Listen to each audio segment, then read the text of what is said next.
ने तो सिर्फ इतना ही किया है कि मेरे यहाँ आने में बाधा उत्पन्न नहीं की है, पर लाने में मुझे मदद नहीं की। आया तो मैं अपने पुरुषार्थ से।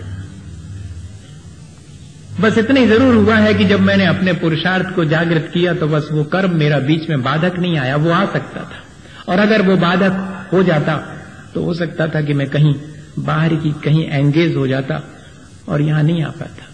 इतना तो कर्म का वश है।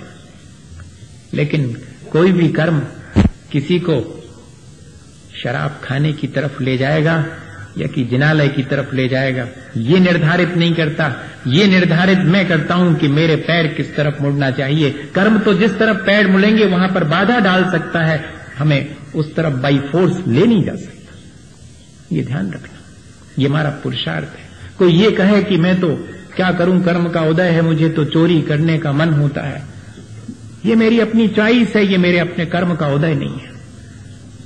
हाँ, चोरी करते समय अगर मुझे बाधा पड़ेगी तो ये मेरे कर्म का उदय है। मंदिर आते समय मुझे बाधा पड़ेगी तो ये मेरे कर्म का उदय है। लेकिन मंदिर लाने वाला कोई कर्म प्रकृति नहीं है कि जो मुझे मंदिर तक लेकर के आए। ये मेरा पुरुषार्थ। तो सब चीजें कर्म के उदय से ही होती हों ऐसा भी नहीं समझना। हम सामान्य रूप से यही मान के चलते हैं, लेकिन बहुत सी चीजें हम अपने पुरुषार्थ से करते हैं। इसलिए अब हमने ये बात बहुत अच्छे से सीख ली है कि हम इस बात का रोना नहीं रोएंगे कि क्या करें, हमारे कर्म का उदय है। अब हम इस बात का ध्यान रखेंगे कि क्या करें, मेरे अपने वर्तमान के पुरुषार्थ में कहीं कोई खोट है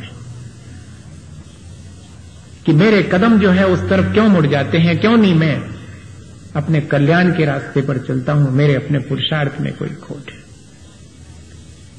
कोई नियति ही ऐसी है जो मुझे प्रेरित करती है, कोई मेरे भीतर बैठा कर्म है जो मुझे ऐसा प्रेरित करता है तो कर सकता है प्रेरित, लेकिन मैं उसकी मानूं या ना मानूं ये मेरे ऊपर निर्भर करता है। मैं आपसे ये कहना चाहता हूं, वो मुझे मुश्किल में डाल सकता है।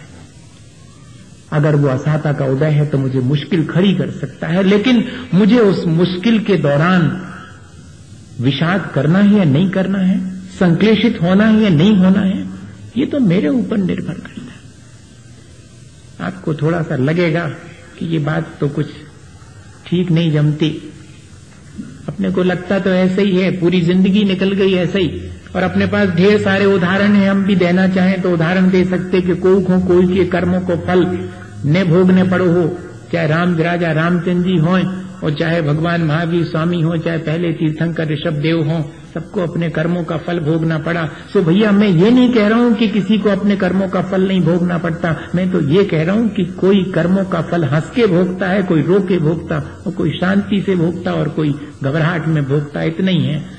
भगवान ऋषभ देव के भी 6 महीने कर्म का उदय रहा और उनको अंतराय रहा, लेकिन उन्होंने उस अंतराय को कैसे भोगा ये देखने की बात है। महत्वपूर्ण ये है, उनके 6 महीने कर्म का उदय रहा ये महत्वपूर्ण नहीं है, वो तो किसी के भी रह सकता है, लेकिन उससे उन्होंने कैसे भोगा, शांति से समता भाव से भोगा। ये चतुराई हमें सीखना पड़ेगी। अब देखें कि हम कर्मों को जीत सकते हैं क्या।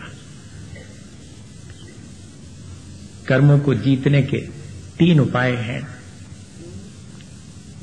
पहला तो यह है कि बाह्य वातावरण से जितनी जल्दी सामंजस्य बन सके बना लेना चाहिए।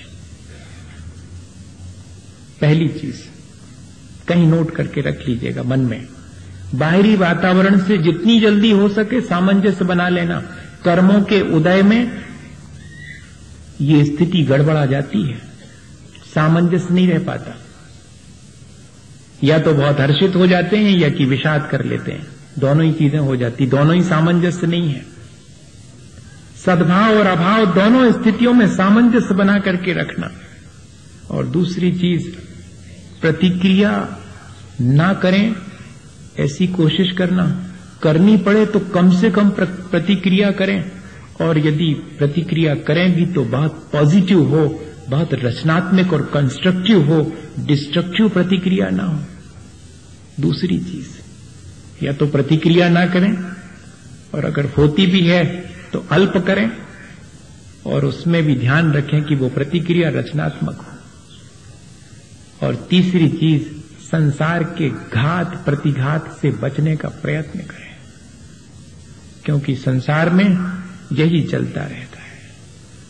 ये तीन ही चीजें हैं जिन पर हम विचार करें तो इससे हमारे कर्मों को हम व्यवस्थित कर सकते हैं, कर्मों को सही दिशा दे सकते हैं, वर्तमान के कर्मों को सही दिशा दे सकते हैं। अभी तो हमने जो अज्ञानता पूर्वक बांधे थे कर्म, उनको जरा व्यवस्थित किया है, और वो जब उदय में आएंगे तो अपने को व्यवस्थित कर लिया है। और अब जरा इस प्रक्रिया को और समझ लेवें कि वर्तमान में कर्म कैसे करने, जितनी जल्दी हो सके जल्दी सामंजस्य करना, क्योंकि यहाँ इस संसार में सबको सब चीजों का सद्भाव नहीं है और सबको सब चीजों का अभाव नहीं है। कुछ चीजों का सद्भाव है, कुछ चीजों का अभाव है। और जब मेरे जीवन में कुछ चीजों का सद्भाव होता है और कुछ चीजों का अभाव बना रहता है, तब जब सद्भाव होता है तो मैं भूल जाता हूं कि उस सद्भाव में मुझे उन चीजों का सदुपयोग कैसे करना चाहिए। तब मैं उनका दुरुपयोग करने लगता हूं। और जब उन चीजों का अभाव होता है तब मैं उन चीजों के प्राप्त करने के लिए चाहे जैसा उपाय करने लगता हूं। मैं दोनों स्थितियों में अपने स्वधर्म से, अपने कर्तव्य से विमुख हो जाता हूं। बस यहां जाकर के मैं अपना सामंजस्य खो बैठता हूं। वर्तमान के कर्मों को व्यवस्थित करने का उपाय यही है कि जो सद्भाव और अभाव है चीजों का, उसके बीच मैं देखूं कि कैसे मैं अपने स्वधर्म को या कि अपने कर्तव्य को निभाता रहूं। क्योंकि चीजों के सद्भाव में भी मैं कर्तव्य से विमुख हो जाता हूं और चीजों के अभाव में भी मैं कर्तव्य से विमुख हो जाता हूं। अपार धन हो, उसके सद्भाव में भी मैं अपने कर्तव्य से विमुख होता हूं। या कि धन का अभाव हो, तब भी मैं अपने कर्तव्य से विचलित होकर के और मिथ्या कार्य करके और धन संपत्ति अर्जित करने लगता हूं। दोनों ही स्थिति में मेरा बाह्य वातावरण से सामंजस्य खो जाता है और मेरे कर्म मेरे जीवन को नष्ट कर देते हैं। दोनों स्थितियों में नष्ट करते हैं, चाहे सद्भाव हो या अभाव हो, और दोनों के बीच जो बैलेंस करके चलता है वही जीत पाता है। इन कर्मों को जीतना है अगर, तो उन दोनों के बीच सामंजस्य रखें। जीवन में हम देखते हैं किसी के पास धन पैसा है तो ज्ञान नहीं है, किसी के पास बुद्धि है तो शरीर ठीक नहीं है, किसी के पास में अगर धन पैसा है तो बेटा नहीं है, और अगर बेटा है तो शराबी निकल गया है। इधर सद्भाव है और उधर अभाव भी है, और इन दोनों के बीच में हम कोई सामंजस्य नहीं बिठा पाते हैं। क्षण भर को एक तरफ देखते हैं और लोगों की अपेक्षा मेरा बेटा तो है कम से कम, तो जरा मन को दिलासा मिलती है, लेकिन अगले क्षण देखता हूं कि बिगड़ तो गया है, संस्कार विहीन है। अगले क्षण मुझे फिर दुख घेर लेता है, मैं सामंजस्य नहीं कर पाता। जाने कितनी चीजें मेरे, जिनका कि मुझे सद्भाव है और जिनका कि मुझे अभाव है, उन सब चीजों के बीच में मैं क्या करूं, कैसे अपने जीवन को आगे ले जाऊं जिससे कि मैं अपने कर्तव्य से विमुख न हो पाऊं। बस इतना ध्यान रखना, क्योंकि इन चीजों का संयोग और वियोग दोनों मेरे जीवन में होता है, और उस संयोग वियोग के गुणाभाग में ही मैं अपने कर्तव्य से विचलित हो जाता हूं। इन चीजों का जब संयोग होता है तब भी मैं विचलित हो जाता हूं, इन्हीं में रचपच जाता हूं और अपने कर्तव्य को भूल जाता हूं। जब इन चीजों का वियोग होगा कल के दिन, तब इनकी चिंता में कि फिर से कैसे संयोग हो, और फिर मैं अपने कर्तव्य से विमुख होकर के इसी जुगत में रहूंगा कि कैसे इन सब का फिर से संयोग हो। और यही में कि कोई सामंजस्य हमारे अपने बाह्य वातावरण से हम नहीं बना पा रहे हैं। जब बापू एक मीटिंग में पहुंचे इलाहाबाद,